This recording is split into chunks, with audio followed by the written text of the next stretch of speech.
So why am I putting this here? This picture. This is your astrological symbols for the different signs, and I wanted to find something very color-coded so people could understand. When I talked about the suit of wands, i.e. fire, this is what you have with your Aries and your Leo and your Sag.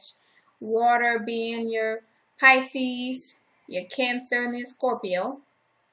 Earth here, Taurus, Virgo, Capricorn.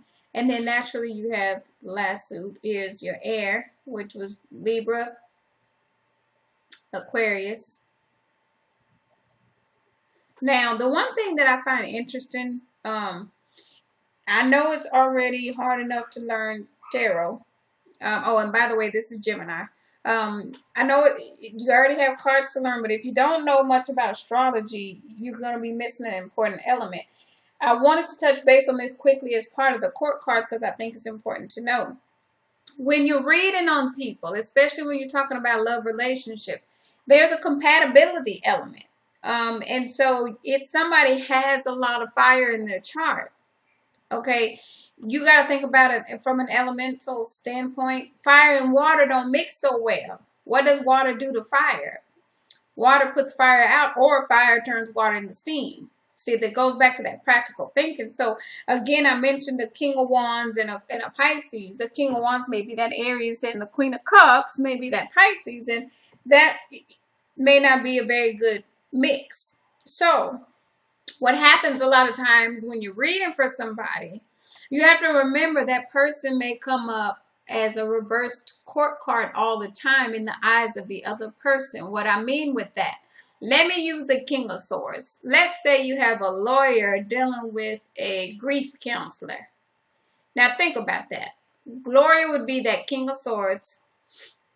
The grief counselor would be the Queen of Cups. Air and water.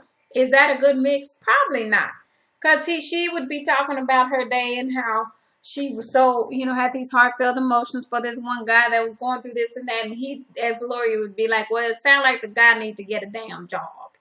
So that would be the element to their relationship that may not be all that compatible. But if she calls in asking about this guy she's met and he's the King of Swords, he may always be the King of Swords reversed because she views him as just that detached. It may not be that he really is just that much of an a-hole. It could truly be because she is a Pisces or a water sign, that because he's an air sign and she feels he's detached, then that's how he's coming up in her reading.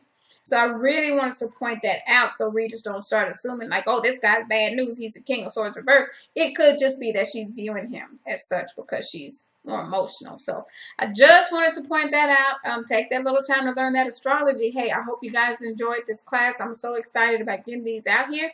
And the next sessions will be about major arcana. So I'll see you guys next time. Bye.